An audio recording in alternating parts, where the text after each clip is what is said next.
It makes me feel like I've got some authority if I can do that, you know. I'd like to call the meeting to order, and Mr. Secretary, would you please call the roll? Senator Berg. Senator Boswell. Here. Senator Deneen. Here. Senator Harper Angel. Senator Higdon. Senator Meredith. Senator Smith. Senator Westerfield. Senator Williams. Here. Senator Wilson. Here. Representative Blanton. Here. Representative Bratcher. Representative Dietz. Present. Representative Dossett. Present. Representative Freeland. Representative Fugit. Representative Gilbert. Present.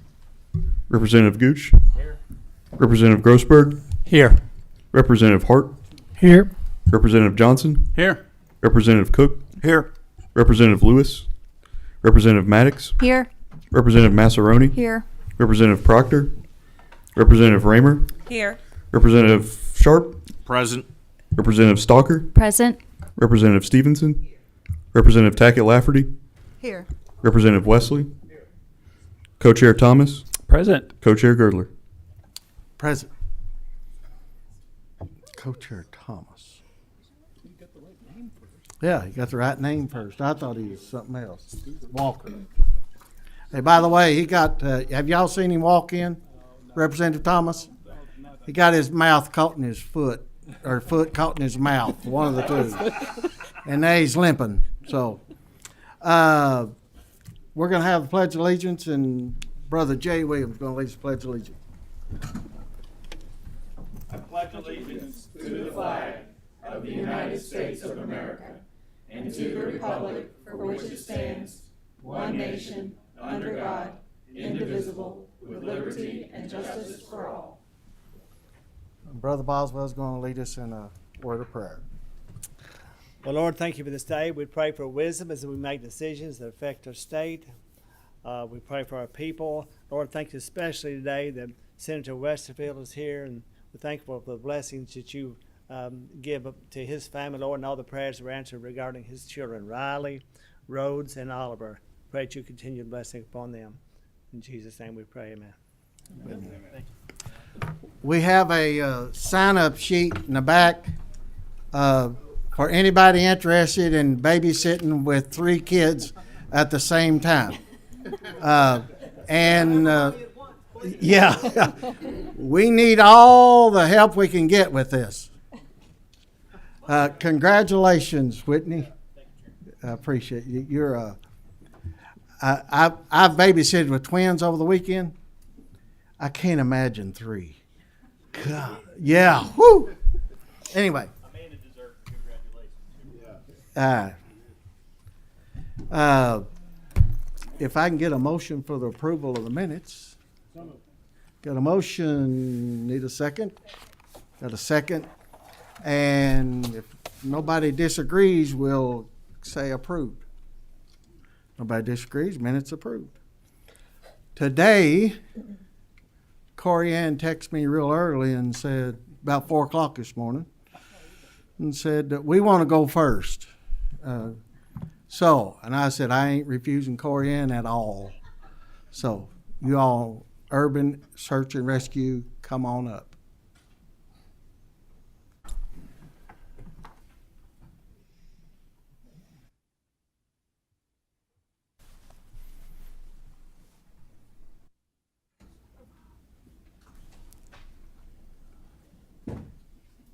If you'll introduce yourself, then you may proceed. Sir, I'm Charles Jones. I'm Executive Director of Department of Military Affairs. Eric Gibson, the Director of Kentucky Emergency Management. Colonel J.B. Richmond, I'm the Director of Joint Staff. Doug Hargreaves, KYEM, overseeing the USAR program. Corey Ann Jackson, Legislative Liaison. Turn your phone off in the middle of the night if Corey Ann is able to take it. I'm kidding. She didn't text me until 8 o'clock. Y'all may proceed. Yes, sir. Thank you for the opportunity to come down and brief Urban Search and Rescue, which went into effect in the Commonwealth of Kentucky 1 July. I've got to my immediate right, Eric Gibson, the director of Kentucky KYEM, has been in the job for less than 6 months. He gets to do his pleasure presenting today. Well, thank you all for allowing us to come before the body and provide an update on a program that has been will be extremely valuable and has already proven to be valuable to our Commonwealth. It's just my pleasure to be a part of this program, and I just appreciate the opportunity to provide you a brief update on where things are. The picture before you that we start with on the slides may be familiar to many. That's the Martin County collapse of the 11-story building, and I want to bring that to your all's attention because yesterday one of the rescuers on that mission for the USAR task force passed away. One of the Anchorage Middletown Fire Department, the officer that you saw or may have heard the news story on, he was destined to be on this task force that you all have created, Sergeant Christian Smith, and it's like to pay respect to him and his family for the work that he's done for the USAR team already, and for the loss of him into that fire department. They'll be suffering that loss as he passed away in a drowning accident yesterday at Barren River Lake. So I just want to bring that up. I had it on the top of my page. It's been on my mind all day. To move forward, we'll talk a little bit about where we started this ad and the budget approval. The funds are now appropriated and spending has begun. But just as a quick update, as we talk about this progress of House Bill 157, we go back since our last meeting that we presented our update on this program to the VMAP committee. We've had several events that have already taken place, and you see the timeline there. Just a few short days after our October 25th meeting of the VMAP last fall, we were called to the Martin County Prep Plant, which was that first picture, and this picture here is also from there. 11-story building. One person was trapped in that for many, many hours. There was a total of 2 fatalities, and it was a 5-day operational period. A lot of heavy machinery was brought in. It was a big operation, and that, like I said, was just 5 days after being before the committee the last time. Since then, we've moved forward with some actions. We've sent some of our members from across the state to the convention, the national convention, and Mr. Hargraves was actually appointed to the director, one of the director boards for the state urban search and rescue. So it shows Kentucky is showing up on the map for across the nation for what this program is starting to look like. Then we moved right into another event, that Montgomery County collapse over there, that tobacco warehouse that was repurposed for a construction material storage building, had 1 fatality there. Many of the teams that are going to make up this formal Task Force 1 were members of those teams that were there to assist through that response. And then we have also, if you remember the events, the tornadoes that we've had this spring, we had the terrible storm that went through Prospect and Henry County. The Anchorage Middletown Fire and Rescue responded, as they'll be part of the task force as well. And we had them noted at 1,700 damaged assessments and rescues that they did, just working through those scenes of that collapse of the buildings that were damaged. And then on Memorial Day, we had the terrible event down there at Dawson Springs again that weekend. Owensboro Fire Department, Paducah Fire Department, they responded down to Dawson Springs and worked diligently throughout that event, making rescues and recoveries both. And then we've just finished up a CSEP exercise in Central Kentucky where the team was starting some of the training that's going to be necessary to be credentialed. And that was the USAR capacities that were used in area searches, building collapses, damage, and did damaged observations and things like that. To move forward with what's going on now, the search and rescue, we have our policy and procedure training manual written. Our standard operations manual are in draft form. So we're making progress on the administrative side to the work that's going to develop this team. We're working through the administrative regs that are mandated by the statute that you all passed. Working through those memorandum, the KARs will have MOUs. They'll lay out the pretense for those, the pay rates for the members of the teams when they're deployed, how reimbursement will work with their home agency that was laid out by the law, and just get into the finite details of making sure that those processes are all in reg as directed by the statute. And then we move forward. Next slide, please. Urban search and rescue. The way we're building this is exactly how the law was presented. There'll be a coordinator and then 3 full-time positions. The operations section chief, the logistics sections chief, and the planning section chief, and that follows the language of the statute.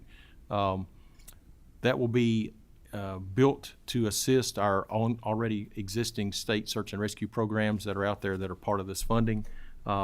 We've believed that our best way forward, I'm just going through the notes here, that the 210 plus the 55 in the West will probably be working through professional service contracts or personal service contracts to bring those employees into the team.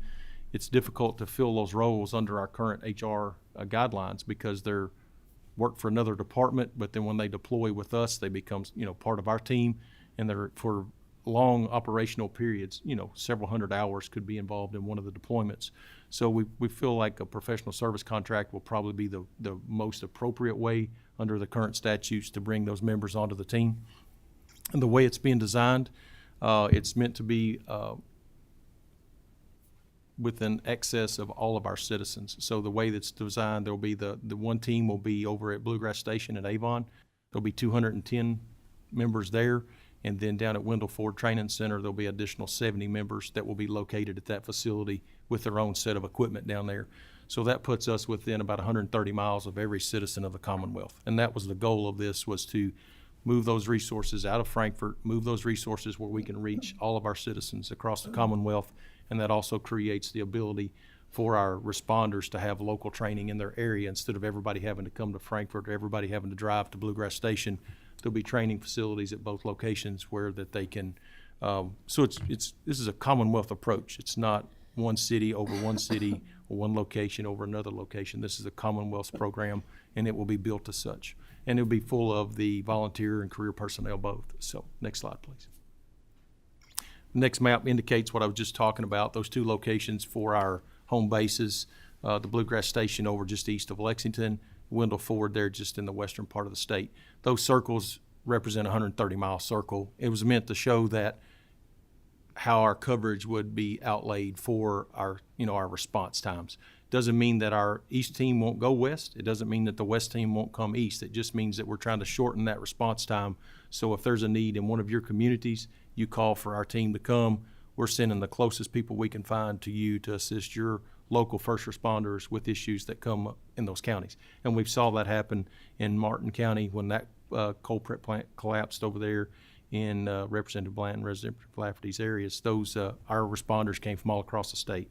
Louisville, Ashland, Lexington, there were many members responding. So that would be the approach that you would see in those. But we're working with our military affairs group to get these warehouses that are on DMA properties. We're using a pre-existing 22,000 square foot warehouse for equipment over there at Bluegrass Station. We are using a 7,500 square foot office building there. And then also we have access to 5 acres where we will be building the training facility. In other words, that will be where the concrete rubble, the different type of training scenarios that our responders will be be responding to in real life. We will be representing that there at that 5-acre training site, and then all the other members of our state agencies that work around that will be allowed to use that training site as well. State police have offices there. Lexington Fire Department has an office on that facility. So that training site it's for the Commonwealth. Down at Wendell Ford, there's already a pre-existing urban search and rescue training site that will be made available there. The State Fire Academy has a location there, and we've been able to secure warehouse space down at Wendell Ford. And what you see we're trying to do is work very hard to make every dollar that you awarded us go as far as it'll possibly go, because this is an expensive project. We are very respectful of the dollars that were given us, and we're going to make them go as far as we can by working with existing space on existing property under Department of Military Affairs. So it's a project to spread that dollar as far as we possibly can. Next slide. As you see, things that we've been working on here, the equipment and the cache of equipment that we're looking at that's required. There's a lot of guidelines in place for these teams that are necessary to be operational and can be considered a Type 1 or a Type 3 team. The Urban Search and Rescue Branch from FEMA, there's the State Urban Rescue Alliance and Emergency Management Accreditation Program all have equipment lists that kind of declare what you're going to have to be operational. And those are the things that we're going right down that list and building our cache of equipment so that we're ready to fall in Kentucky. And if asked by other states, we could EMAC those requests out to other states where they would be responsible for the expenses for the operation, but we would be properly equipped to handle any response. We're using master agreements to make those purchases. We're trying to leverage everything available for us right now. There's going to be a lot of items that we are going through that are very specific to urban search and rescue that are not necessarily on master agreement, so that a procurement process is just a little bit of a grind right now as we try to get those agreements in place, as we try to work through this procurement process. But we've been working really hard to identify what's got the longest lead time, what's going to take the longest time to get built and delivered. Some of these items are a little hard to get delivery of. Some of the equipment, the fire trucks and things like that, there's a little bit of a lead time. So we're working really hard to identify first what's going to be the longest, and that way we can get it in our hands as quickly as possible. But we've already got our radio orders processed. We've got some vehicle orders processed, so we're moving very quickly, knowing that the money just hit in this fiscal year that we just currently began. So we're working very hard to get those dollars spent in the way that this body and the whole assembly directed. Next slide, please. So there's some things that we have. We have some 6-month goals that we've kind of established. It's beginning this roster of team members so that we can have those MOAs or MOUs with those agencies that that their full-time personnel are going to be coming from, or volunteer personnel will be coming from. Start identifying that leadership, that structure, that organizational structure that provides who's in charge, who's the team leaders, who's doing what job on what team, and then we'll begin that training. And to be operational, they have to meet certain requirements and training hours to get there. We're working with this training site. That's one of the items down there, and that's going to be a pretty big lift to get that 5-acre site built. And not built. It's not a building. It's just an area that's be designed, I guess is the right way of saying it. But we're working through that. Next slide, please. So we kind of come to the end and we talk about, the things that we've been working on and the things that we've been doing. And it's a lot of work underway. We just began the process of procuring our equipment, finding ways to get our personnel hired with the new budget cycle, which just began, as you all know, the July the 1st. And so we've hit the ground running. Everything is in place to make it a reality. I think that we'll be working very hard to be operational. Just as you saw, we're not taking calls, even as we are right now. We're pulling these teams together and taking care of the Commonwealth as you would expect us to do with the dollars that have been given us. Any others? Y'all want to enlighten us to? So I will also address the hoist and urban and the air assault stuff, the air rescues that we've been doing. We've been operational very much on that. If you all may have caught those stories on the news, those we met last Friday with the National Guard and the aircraft branch there to discuss the operational capacities and how we build that side out as well, along with the state police that we met with yesterday to discuss with their pilots. They were actually in a training scenario yesterday, working through their their abilities to be ready to go. And we've had several opportunities to deploy those guys as well. So that's part of urban search and rescue, that helicopter and aquatic rescue team. So that I just want to make sure I didn't address it in any of the slides, but the work on that is going on. We're meeting very much on that one as well, like I said, last Friday and then again yesterday with both of our aircraft teams. And then KYEM will have the civilian employees that will be on the hook below the aircraft. But we're working on the aircraft side right now to get the equipment in, to get those aircraft equipped properly. And Colonel Richmond can talk about I'm sure the guard side of getting those aircraft ready in his house. But as we work through that, our teams are working, absolutely. Yeah, we've got a number of aircraft, currently up to about 20 aircraft right now that are Mike model UH-60s, with the medevac unit being one of the primary lift capability. And so working with Mr. Hargraves, we've come up with a protocol for training so that everybody that hops on that aircraft to become a rescuer is trained to the military standards. And that's what we're working through right now and trying to achieve that consensus amongst the KSP, all of the firefighters that would be participating in this, along with our military crew members.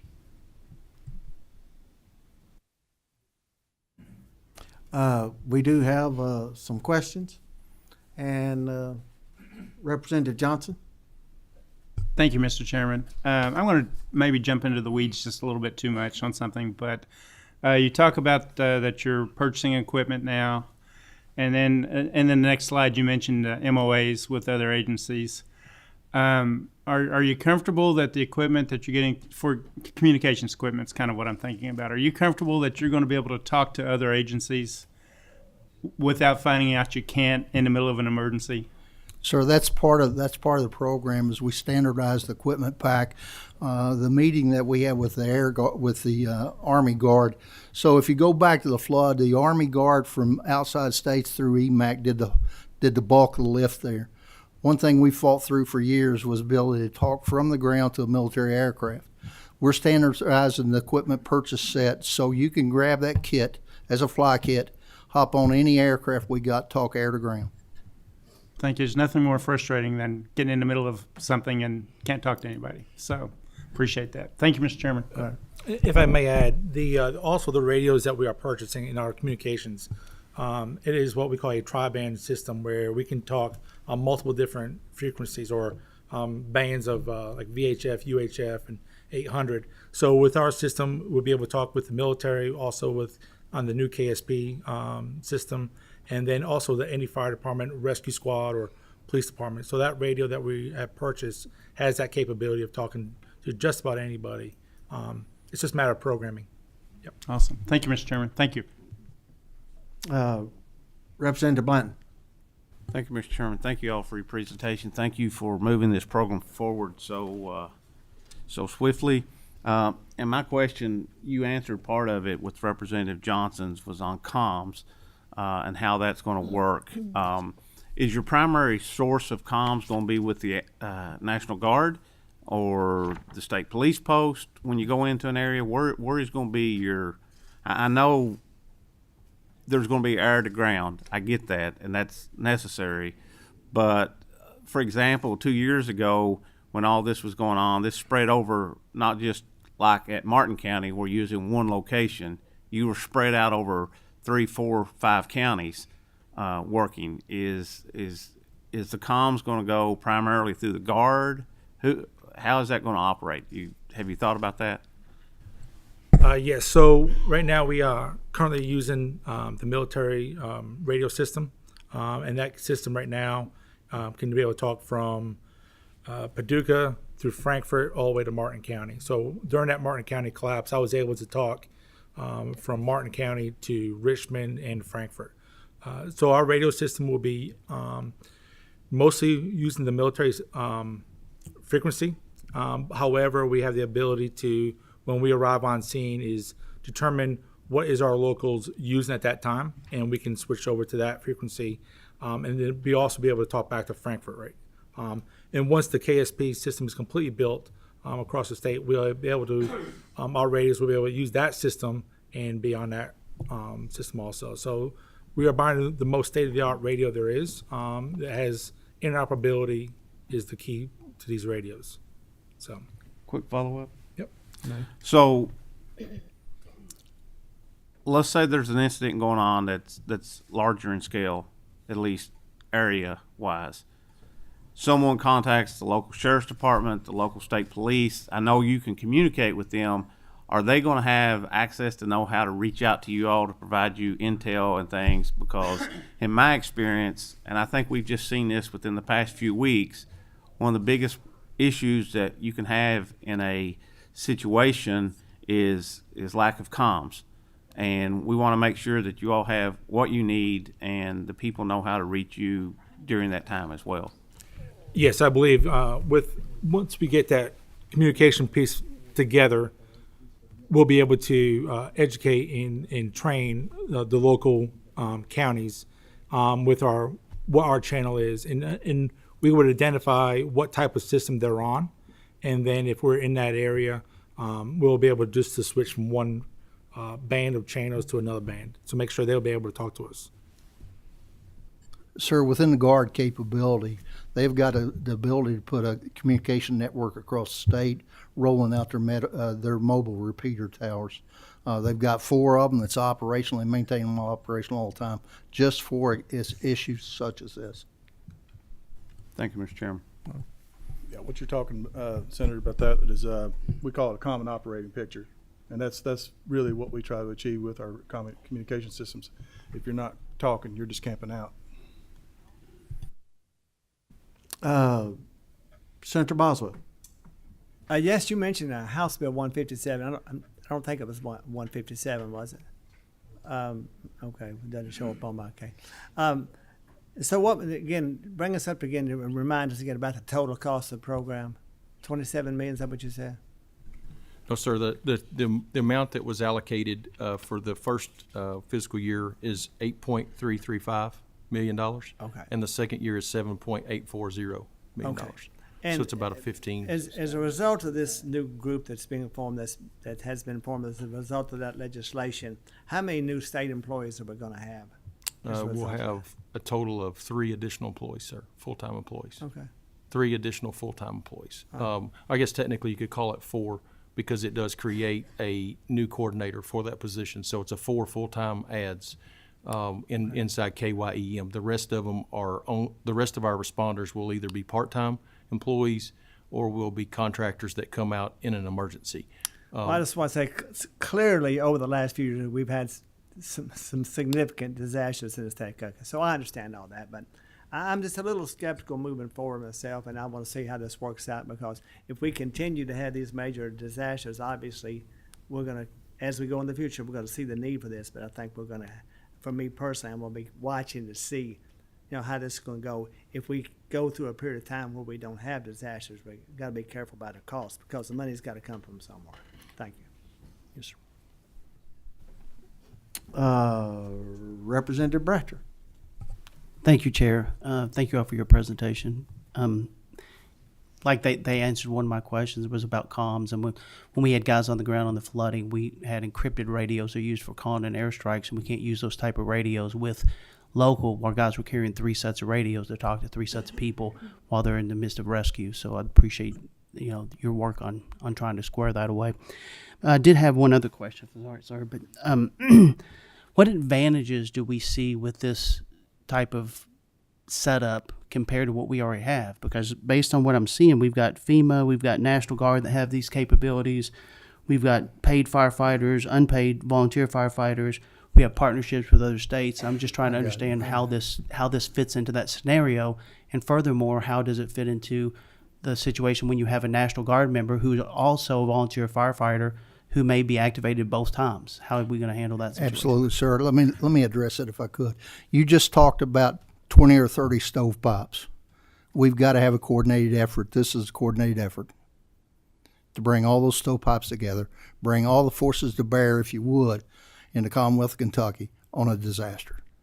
Otherwise, it's just everybody run to the guns. So that's the coordination cell that's put in here to basically standing up a phoenix, right? To bring a common kit and a common set of certification and training to the objective. And that's what this brings.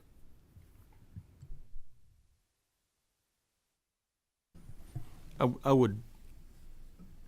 guess it would be fair to address the fact that we talked about those teams that you mentioned and the way we have responded. And I realize that when you look at that timeline there, you see that we've done some work over the past several months, 8 months, with these team members.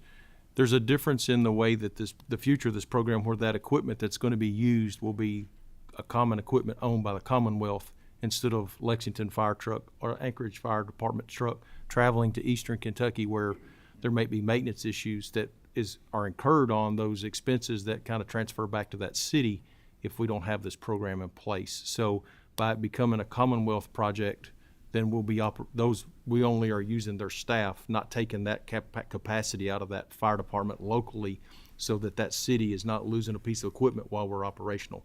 Say if Lexington goes down range for us, I'll just use them because they're in the center there. If they go down range on a deployment to Martin County, well then those bays are vacant over in the Lexington Fire Department. So in this scenario here, the way this is built, the deploying part are the Commonwealth equipment that we are purchasing through this program, and the responders may come from those local departments, but the statute provides for backfill for that department, so that does not leave that local entity uncovered during the time of the deployment. So we have got a way to manage that local responsibility without taking away from that city's capacity. I think the other big keynote to all of those points that have been made on this issue are time management. People are trapped, buildings are falling, and when we're waiting on an Ohio team, we're waiting on a FEMA team that comes in on an EMAC request, we're several days on getting those responders in. The flood scenario, we brought in other states' National Guard to help us with the air assets. But before those national level teams, Doug, were they a couple of days getting in from? About 12 hours, about 24 hours. About 24 hours before we got responders in. And, in the first 24 hours, there were a lot of lives saved by our Kentucky responders.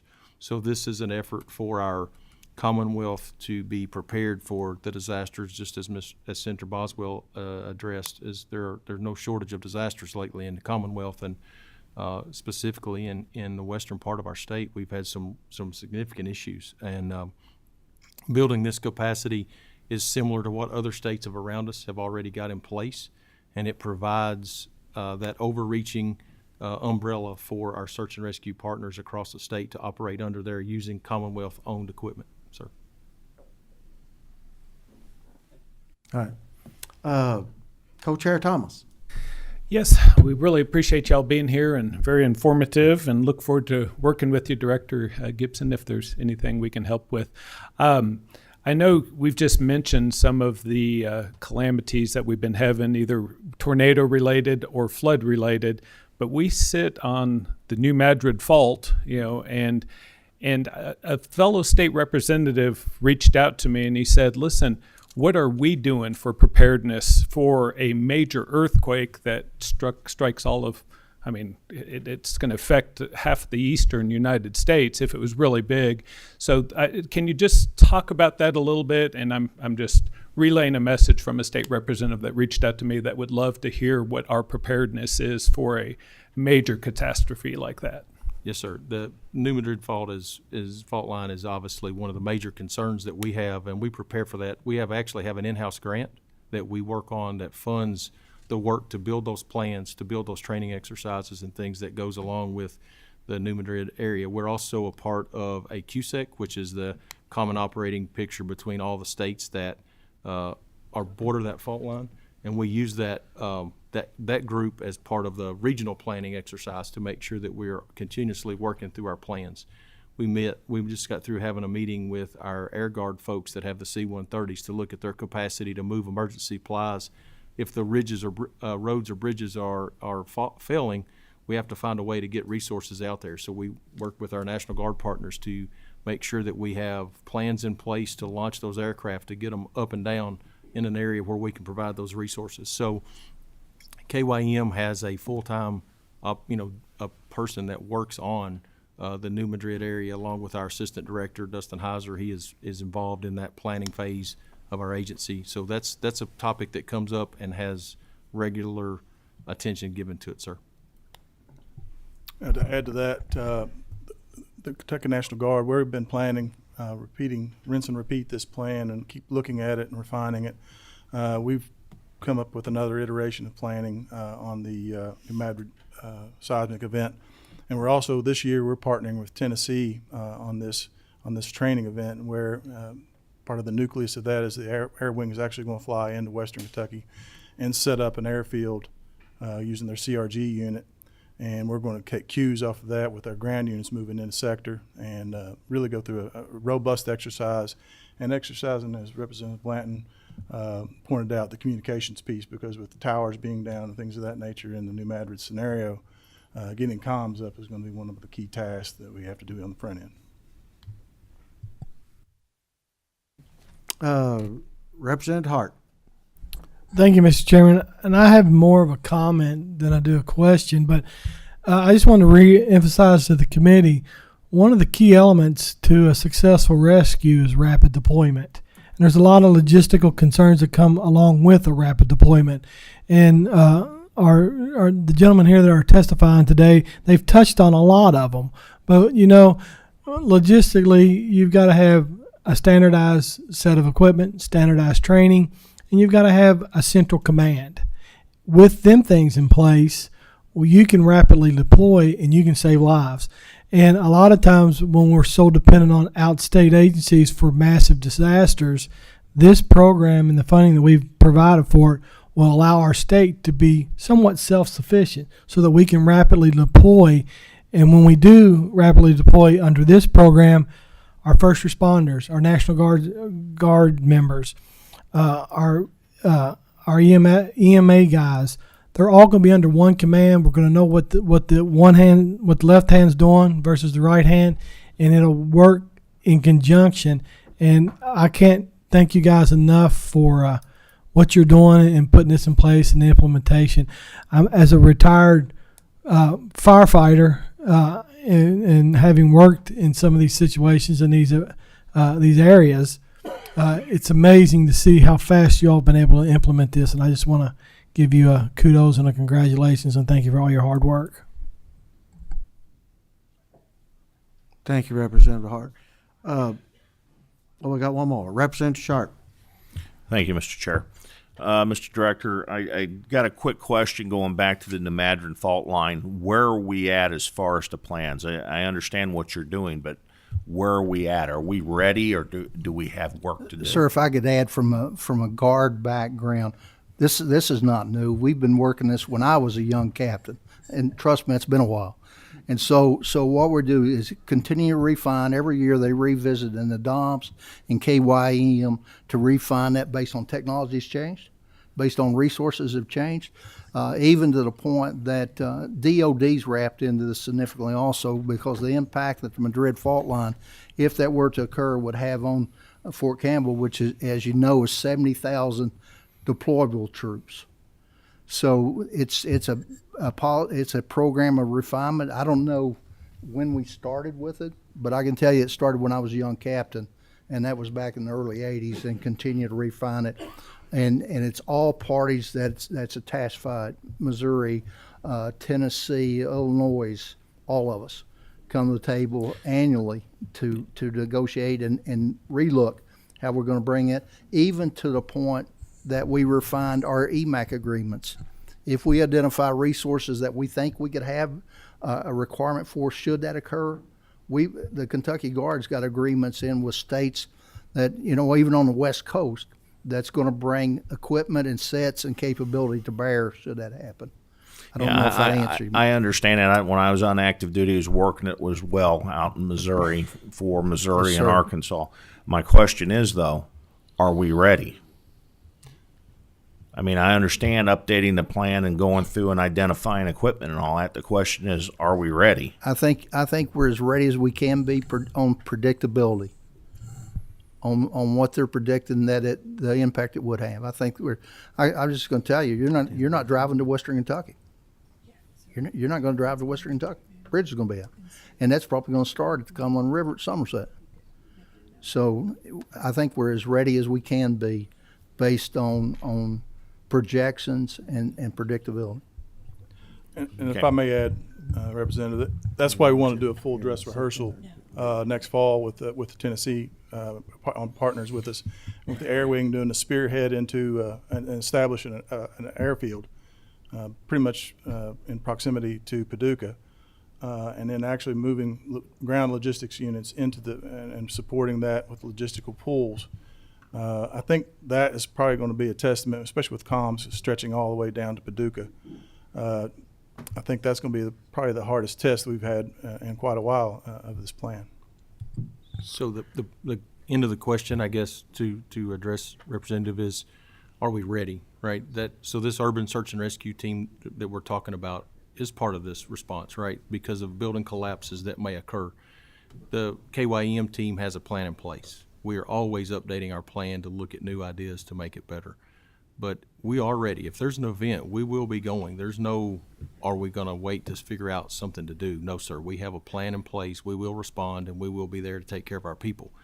We can continue to get better, definitely. Our urban search and rescue capacities, as it increases, as Representative Hart addressed, as we build those collapse structure teams that know what they're doing, that work on this training throughout this program that's going to be developing and standing up, we will have more capacity for response at that point than we currently may have today.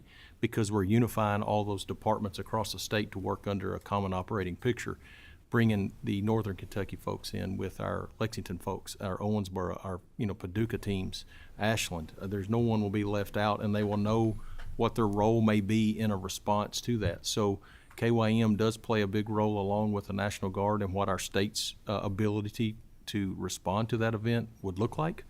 But I would tell you that any day there will always be things that we don't know what to expect completely, right? Certain buildings may collapse, certain power may fall, certain things such as bridges that may collapse and become impassable, and we don't know what that mark is across our state as we start making those lines. Is it E-Town? Is it Madisonville? Or is it all the way out there to Grand Rivers? And that would depend on the size of the earthquake, of course. And so wherever that stop point is, how do we get from that stop point to that finish point where our citizens need us is what we have to solve, right? Well, so obviously an event like that occurs. We work quickly to address how far can we get stuff on the ground, and then how far will we need to lift it, right? That makes a big difference where we call on Blackhawks or C-130s. If we can get to Madisonville, we're just a helicopter ride over to resources. But if we can't get past, the Cumberland River, as the general said, then that's a C-130 ride because that's out of range for a Black Hawk to go down and back without fuel. So you run into that logistic capacity. How do we solve those problems? We just recently went with UK over to look at the earthquake risk in eastern Kentucky. Our plan, even though we call it the New Madrid Fault Line, does not exclude our folks in eastern Kentucky because our most recent earthquake in the state was actually in eastern Kentucky. Sharpsburg was where it was centered at. So we just recently, an earthquake plan is an earthquake plan. New Madrid is obviously the one that's the most recognized plan. But as an emergency management agency, we don't only focus our efforts for that. Our plan will be applicable to whatever part of our state were to experience a disaster. I mean, we're going to go with the assets that we have, the resources that we have, and we're going to bring in others as necessary to meet the needs of the Commonwealth, just like we would in these building collapses that we've discussed today or the flooding events or the tornadoes. Our goal is to serve the citizens, and we'll find any way we possibly can to do that. Thank you. Thank you, Mr. Chairman. A little bit on job security. In the insurance business, they've been preparing for the New Madrid fault in the prior 43 years I had with them. And all of them's got the money to the reinsurance part. So, and then also I get communications from them quite often. And Tornado Alley is moved, and it's moved toward western Kentucky. And we're going to probably see more tornadoes than they do farther as it was in the west. So, I always had a dread of the New Madrid fault. If it had an earthquake when I was in the insurance business, I've been through tornadoes and I've been through wind damage and I've been through hail damage. I can't imagine what you all would go through and everybody else would go through if that happened to the magnitude that they are expecting. So we appreciate you all. Done a great job. If any other questions, you can maybe stick around afterwards. And appreciate you, gentlemen, and Corey, thank you. Appreciate it. Thank you very much, sir. Thanks, sir. As they are exiting the desk, mend the line, Sonia Kirkpatrick.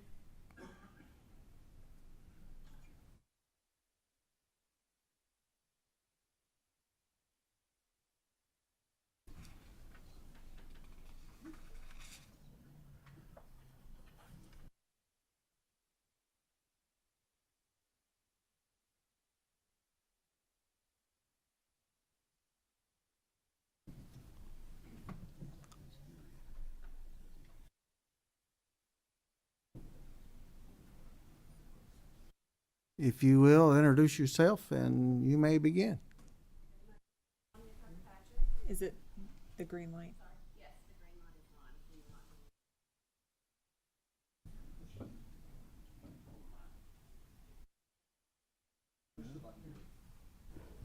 Oh, okay. Now it's actually on. I thought it was on before. I'm sorry. Yes. My name is Sonia Kirkpatrick. I'm the president and co-founder of the nonprofit Mend the Line. We are in our infancy, really. We started in September of 2023. Our mission, our mission is to provide mental health education, awareness, and advocacy to first responders and their families. I'm a mental health professional. I'm a licensed clinical social worker. My target population is first responders. I primarily see them for trauma, post-traumatic stress, things like that. I'm also a paramedic. I have 19 years under my belt as a paramedic, became an EMT in 2000. I'm also a police wife, have been a police wife collectively for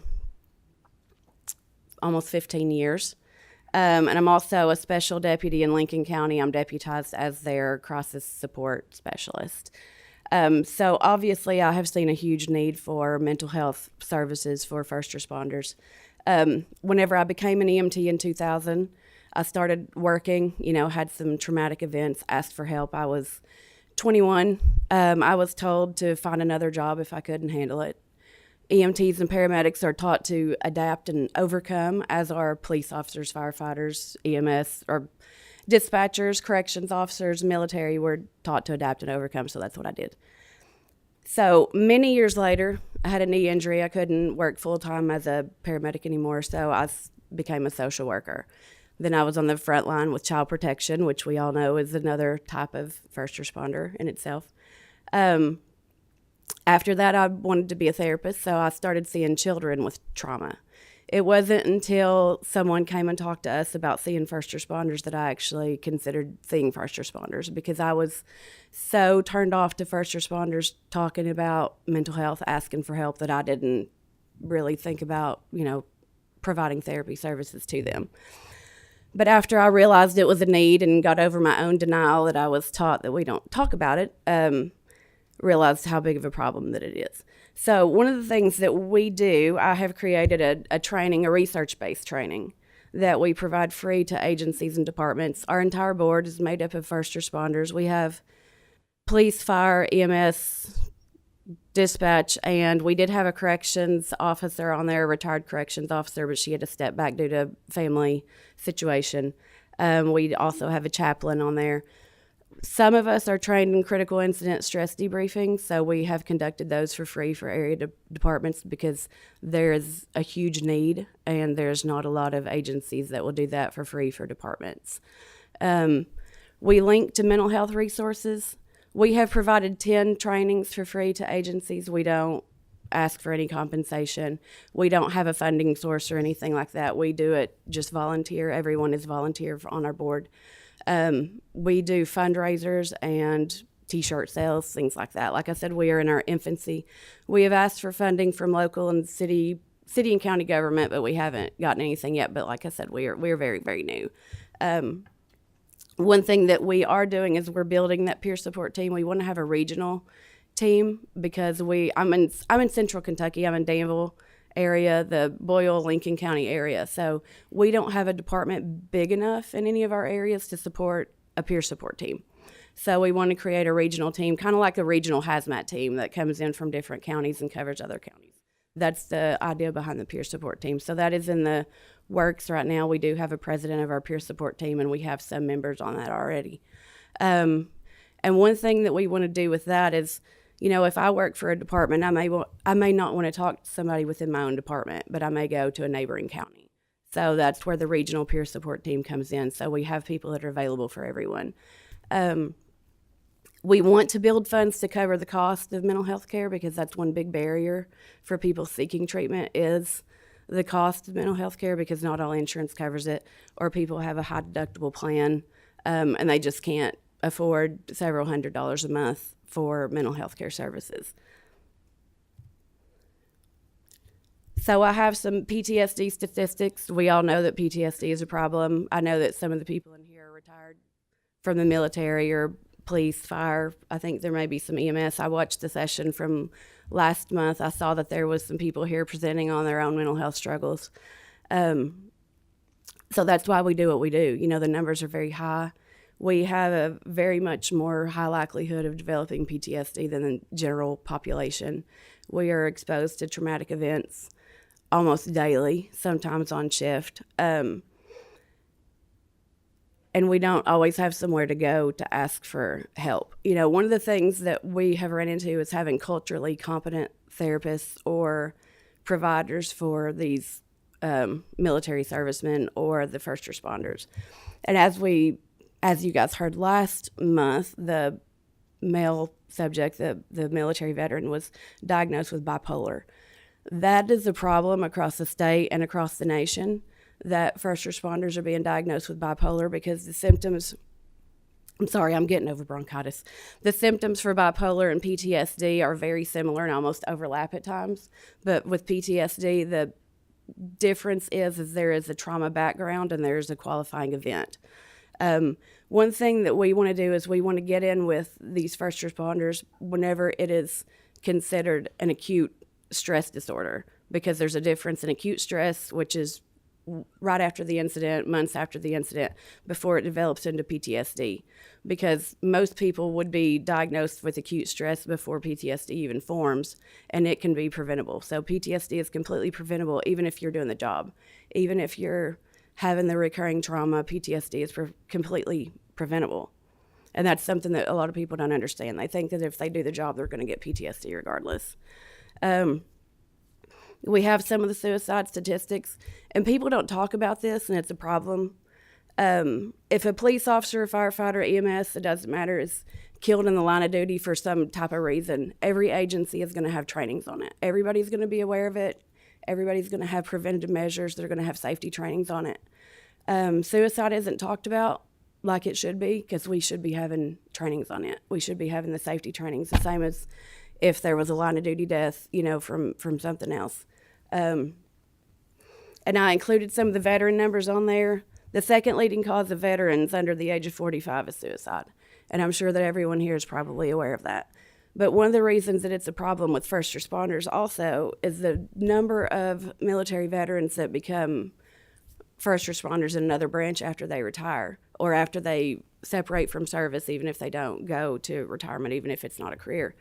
And one of the reasons that I've talked to veterans that they say is it's that loss of brotherhood, that loss of camaraderie. And they find that in fire, police, EMS, dispatch, corrections.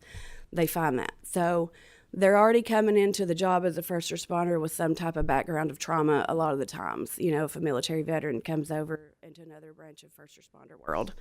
And then if you add childhood trauma on top of that, then, you know, you have the complex PTSD.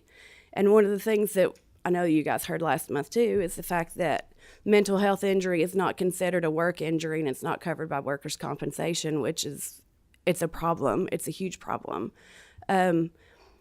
Because I would much rather have someone with a broken arm trying to treat me or respond to an emergency than somebody who is having a PTSD flare-up. That's way more dangerous than somebody, you know, operating with a physical health injury. And this next slide is some of the numbers from 2017 to 2023 of the suicides that happened that were reported, because we all know suicides are very underreported, especially in first responders, because nobody wants to talk about it. Of the ones that were reported and were confirmed to be in these lines of work, these are the percentage of the veterans that had committed suicide, that were veterans and police officers, that were veterans and firefighters, that were veterans and EMS.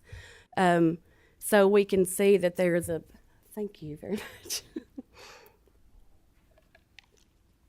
But we can see that there is a big problem. Thank you, that helped a lot. With the amount of suicides that we have, and, you know, we can't say for certain that the trauma that the veterans see before they become first responders, as this type of first responder contributes, but we can probably deduct that it contributes in some way. The same as people who have childhood trauma, it contributes to that trauma. If you have childhood trauma, you're much more likely to develop PTSD as an adult. There is a trauma scoring for children. It's called the ACEs. It's Adverse Childhood Experiences. And it's a 0 to 10 scale. And for first responders, the average score is the same as that of prison inmates. So we can see that the trauma leads us to want to be a helper, or leads us to a different path, because we know that with trauma, a lot of people try to cover that up with substance use, with alcohol use, with a life of, doing things that maybe they shouldn't do because they try to distract themselves, or they try to keep busy, or they just can't, they just can't manage the trauma that they have incurred. I had a few notes here for myself too. Let's see. And one of the things I like to talk about is, like, obviously I'm a female. I was a female whenever I was working EMS, and yeah, like I said, we didn't talk about it. And a lot of first responders don't ask for help because they're afraid they're going to be put off work, and then you have to burn through your PTO and your sick time because, it's not a workers' comp issue. So whenever they ask for help, they're risking their livelihood, their ability to pay their bills, to feed their children, whatever it is. And in general population, women are much more likely to seek therapy services, but in first responders, women are less likely because we already have to prove ourselves physically capable. We don't want to be seen as mentally weak as well. But with that, women are also more likely to develop PTSD. We are predisposed to PTSD just because of genetic makeup. We all know that men and women are different, and the way that we process things and the way that we hold on to things is just different. So women are more likely to develop PTSD, but we're less likely to ask for help as a first responder because we don't want to be seen as incapable to do the job. Sorry. And it's true for men and women. Obviously, they don't want to be seen as incapable or weak, or they are afraid, police officers especially, are afraid if they have a mental health diagnosis, they won't be able to carry a gun. If cops can't carry a gun, they can't be a cop. And if you can't be a cop, then what are you? A lot of the people that I see for therapy are not the younger people. A lot of people say it's probably the younger generation. They're more in touch with their feelings. They talk about things. It was a few months ago, I counted, I had 35 active first responders on my caseload that I see for therapy. And that's just me. That's just myself as a therapist. Of 35 under the age of 30, there was only 4. A lot of these people are retired people. They're people who have gotten out of the job for either they've gotten a medical retirement or they've retired because it was time to retire. And they see that all that trauma that they have been putting away for all those years has caught up with them. Once you stop, it kind of slams into you and it has to come out somewhere. So that's kind of what we do. Like I said, we're in our infancy. We have a lot of great ideas. We have a lot of irons in the fire. We have a lot of support from other nonprofits in the state. There is several actual nonprofits in the state that cater to first responders. We know that veterans have more services through the VA. That's just how it's set up, which is great. I mean, it's amazing that a lot of the veterans have those services, but I know that they have to qualify as well. I have talked to some first responders that, reached out to try to find something for police or firefighters, and there was nothing available, but they could fall back on their veteran status and get services through the VA. We want to change that. We want to change it to where all first responders have the same services, they have the same opportunities. One thing I wanted to mention too is the divorce rate. We know that the divorce rate with first responders is very high. With women first responders, it's 3 times as higher than the national average. And one of the reasons with that is because, like I said, the women, we don't seek services, we hold things in. And whenever a family system breaks down, men are no offense to any men sometimes are seen as more disconnected, more emotionally disconnected, especially with jobs. Whenever a woman becomes disconnected from her family, then that's a problem. It's seen as more of a problem. It's a problem when men do it too, don't get me wrong, but it's seen as more of a problem whenever women are disconnected from their spouse or their children. So that definitely contributes to the divorce rate. So that's kind of why I'm here. Thank you. I've noticed over the years, since we have, and I'm talking about post-traumatic stress disorder, mm-hmm. or even the younger kids that I've got 9 grandkids, and they have more of an emotional issue than I did, mm-hmm. Because of all the things they have available to them, the information and things that we never even thought of. And But since I've been on VMAPS, this committee, we've heard a lot about veterans, suicide, and I know we've got USAA Cares here that has been very instrumental in helping with some issues with far as somebody behind on rent or the things of that nature that can cause some of these stress disorders. Mm-hmm. And so, sometimes you may hook up with them as far as the financial side of it. But I think as we got all this information to us, one of the things we have is we stress over it, and it causes a big issue. Along with the insurance world, post-traumatic stress disorder is one of the things that's going to have to, you're talking about workers' comp. Mm-hmm. That could cause a major problem as far as premiums on workers' comp.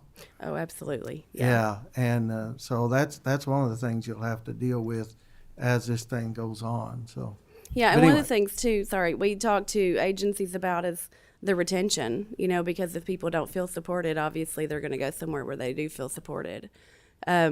And then the mental health call-out days. Some of the agencies and departments, fire departments that we have went to speak at, they've talked about, because some of the departments are paid. We've also been to volunteer departments too. They talk about the call-outs and people, just calling out of work and they will say it's for a mental health day or they're struggling. Mm-hmm. So we're trying to prevent that too. Just let people know how to cope, because our training isn't just PTSD. It's from starting the job to ending the job. It's the things that are normal, such as missing the birthdays, missing the events, missing the family things, to seeing the trauma, to maybe responding to somebody in your own department or a family member or something, and then leading into PTSD. So we cover from start to finish. And it just, some of the, I guess the conversations that we see and that we're involved in afterward from people having that outlet are just like, they're just so organic and people feel like they have a place to go. So some of the agencies that we have taught at have reached back out to us to say that they have developed an informal peer support team, or they have a person with all the resources that if anybody has issues or, has something they need to talk about, they at least have a list of resources, because we hand that out too. Just resources across the state that people may be able to benefit from that are military based, first responder based, or they're a mixture of both. So we try to make sure people have the resources, but the call outs are definitely a problem. And that's one of the things, like I said, my husband's a police officer too, and he's seen that in his own agency. People just struggling, and they call out of work because they don't know what else to do, because they don't want to come to work and be struggling because they know that their mind isn't completely in it. So that is one thing with workers' comp. You talk about insurance and the money side of it too. That's one thing we talk about. The admin side of it is how much money it could save departments by having some type of mental health awareness or education or service. I know not all departments can afford a mental health program, which is fine, because money is a huge issue. But just getting, whether it's us or another agency, I don't care who it is, as long as they're educating their people on mental health and what they can do. One thing you said intrigued me, and you said that PTSD is preventable? Yes. If it's caught early enough? Yes. Kind of like my good Dr. Berg over here, if they catch it early enough, they can cure cancer or do things of that nature. So whenever there's a traumatic incident or a specific incident in someone's life, and that can be something they experience, that could be TV. We saw a lot of it, especially with 9/11. I was a very young EMT at the time whenever 9/11 hit. And there was people that were actually diagnosed post-traumatic stress from watching all the death and destruction on TV over and over and over. But whenever an event first occurs, it's a critical incident. It's an acute stress disorder. That's the actual diagnosis for that in the DSM-5, is acute stress disorder. And if people are able to process those incidents and learn to cope with the stressors and learn to manage the feelings and the emotions and everything that they're feeling at the time, PTSD is preventable. But a lot of people don't understand that, or they don't reach out for help during that because, you know, first responders are taught that's part of the job. You just suck it up and move on. All right, any other questions, anything? All right. Go ahead. Hi there. I just thank you so much for your presentation. You were spot on across the board on everything that you said, and your background and your experience is obviously vast across the spectrum of the different perspectives of as where you've come from and your associations. And I just want to make a comment in response to something that was said about the cost of things. And the reality is there will always be a cost to something one way or another. That's what I tell people. So we can get on the front end of something and try to be proactive instead of reactive. Right. Because to your point, I would take somebody who's, you know, one arm down, you know, due to a breakage over somebody who is dealing with unaddressed, unresolved trauma in their life, in the crisis or the flare up, right, of being triggered in the moment where I need help. That could be really detrimental, but also to the point where it's not encouraging, right? When we think about how do we support people in particular fields and industry, first line responders, this is a really critical piece, right? We have to acknowledge, we're really good at acknowledging how brave these individuals are, how they put their lives on the, you know, on the line, but there's that mental health component that we don't always consider, and it is just as valid as the physical risks that individuals make as well. And so I just want to say, I appreciate the work, you know, that you're doing. If there's anything that I can personally do to support, it sounds like you're obviously in favor of House Bill 363, Absolutely. which we had an interim hearing on, as well as I am. You know, it is, to me, it feels like it is of something that we have to do to support the individuals in these fields. So I just want to thank you for your presentation. Thank you very much. All right, thank you very much. All right. Thank you for the opportunity to come here and present and speak on this too. Thank you. You did a good job. Thank you. Now we're going to have Senator Meredith and Mr. Billy Phelps, Mayor of Morgantown, Storm Shelter Preparedness.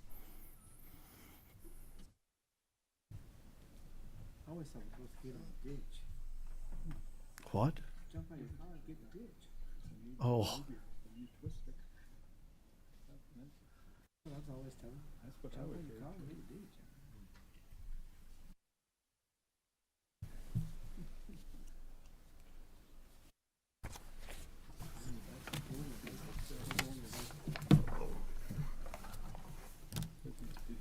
All right.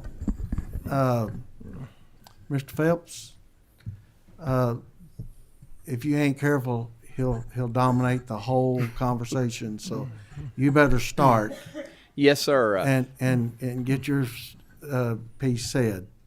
Good afternoon. Could I give a preamble to this, Mr. Chairman? Really, this is about tornadoes, and a critical element of tornadoes is a lot of hot air. So I thought you could identify with this. So, thank you. That's good. That's good. Thank you. And this is going to be my roommate this year, huh?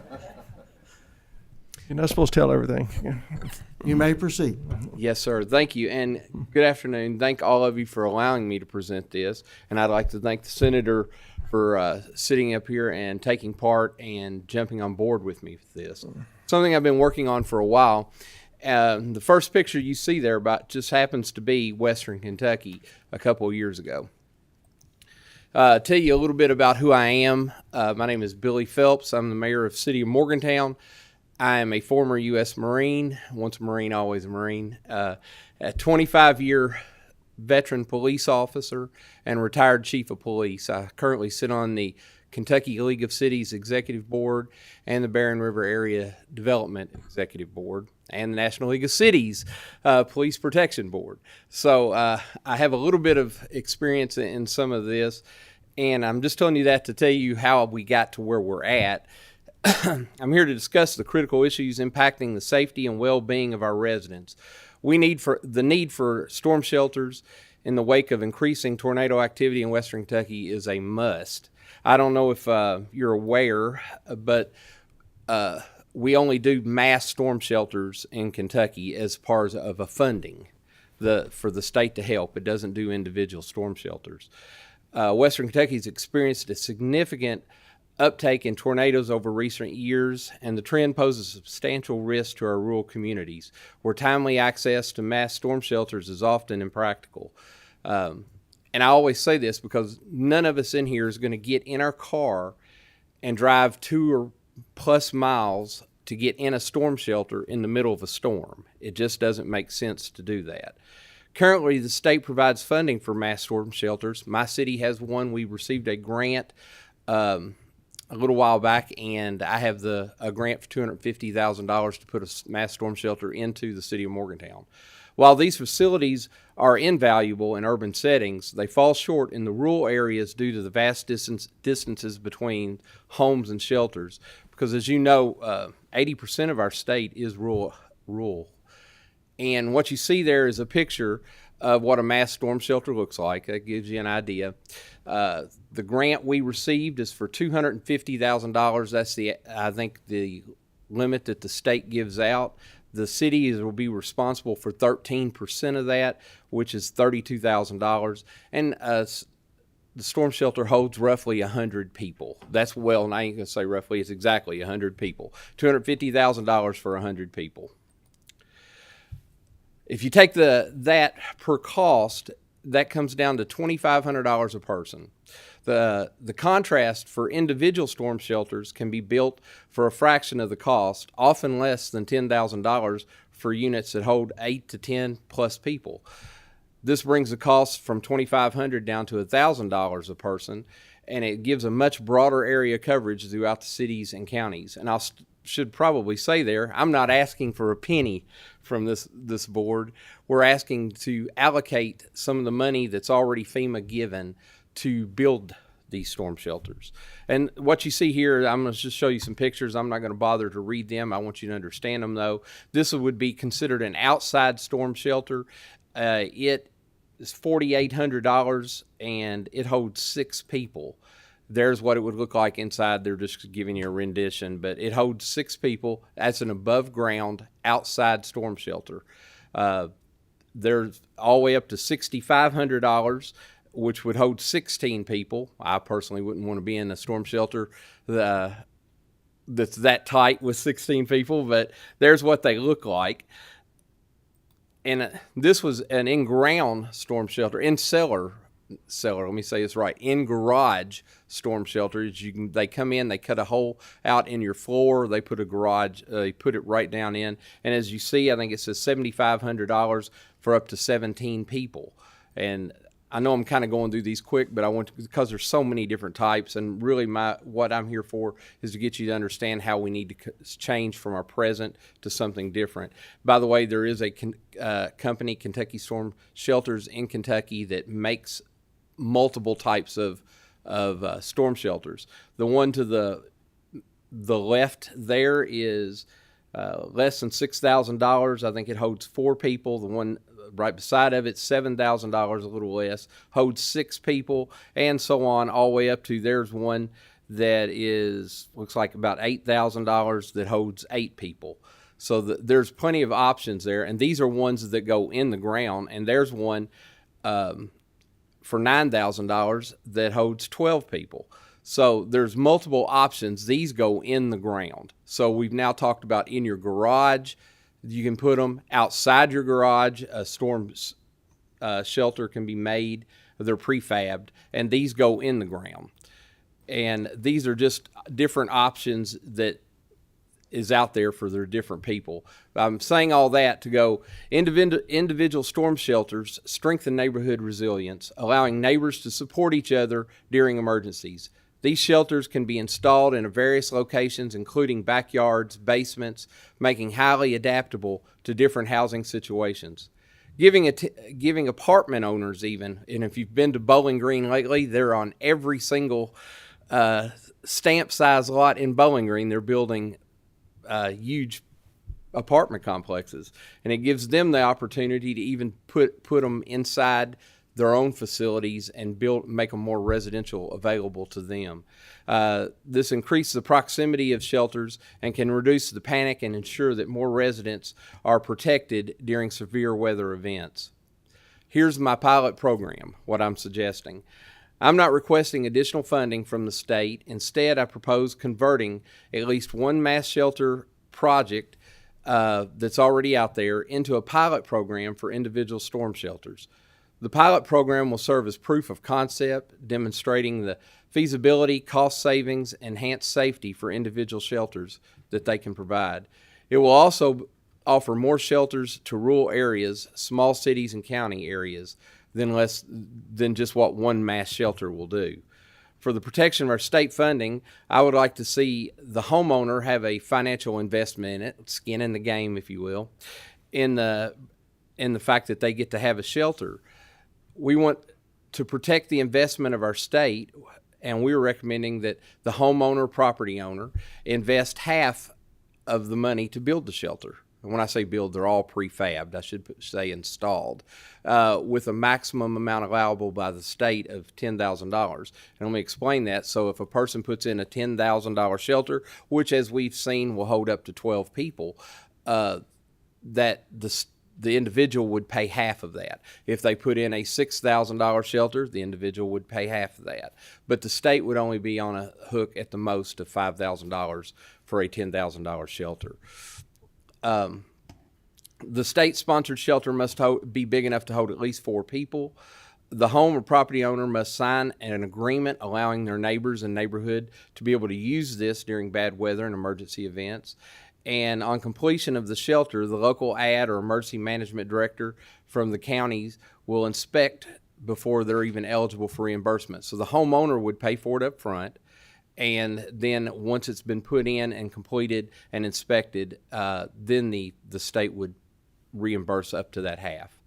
And now I want you to understand how the actual money part of this, because this is kind of showing you where your money is actually savings. If you look, $250,000 divided by 100 people is $2,500 per person for one shelter.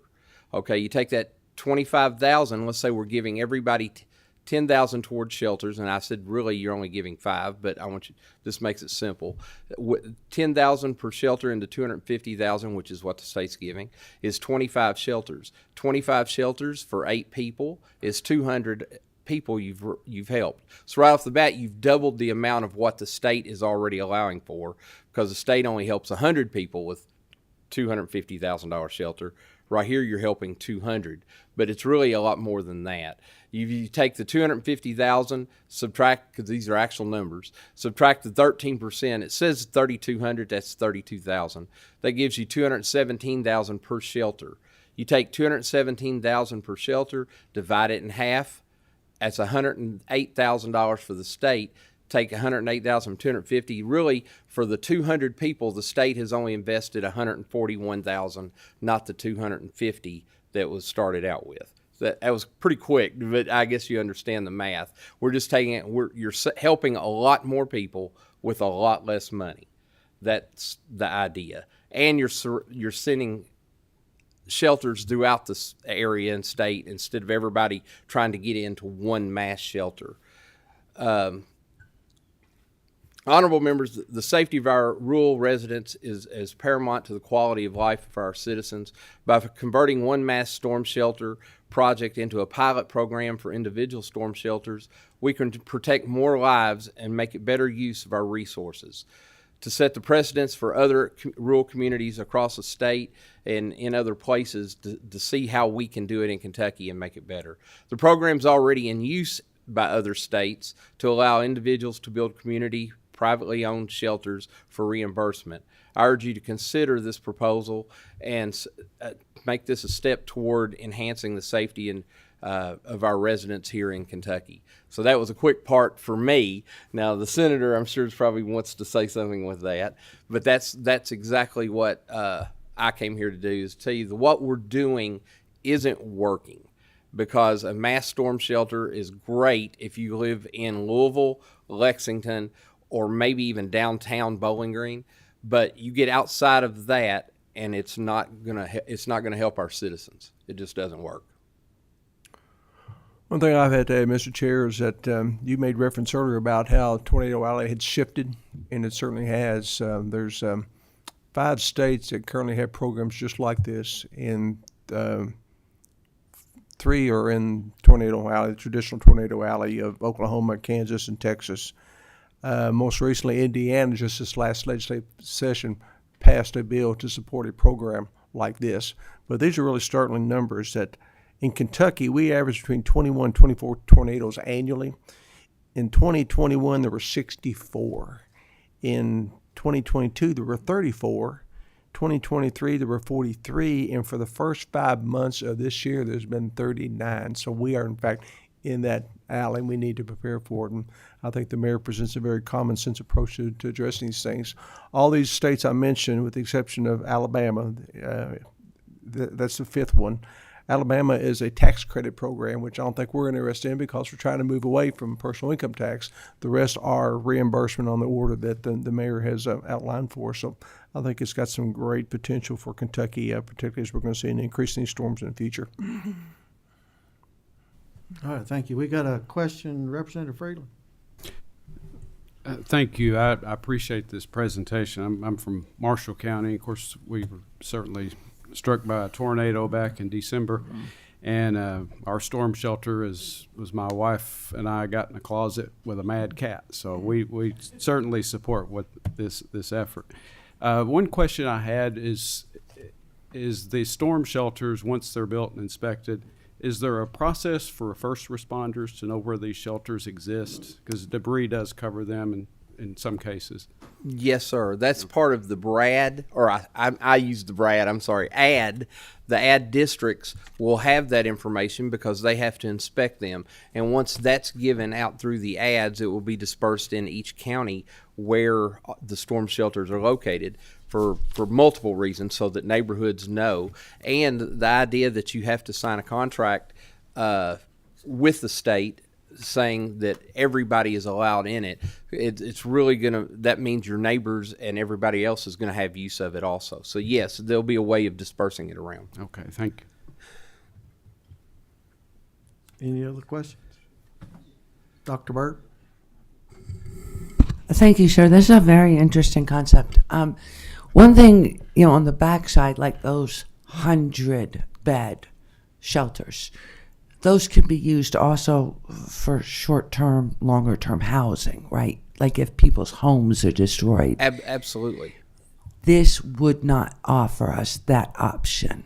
No, that's so why that would have to be replaced.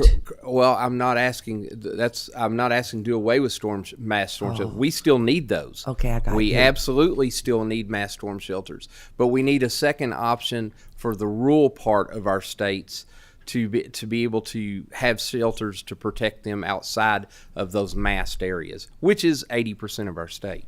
All right, thank you. I understand. Thank you. You got into some dollar figures a while ago. Yes, sir. And I know you's headed for trouble. We've got a guy on here that's tighter than Dick's hat band.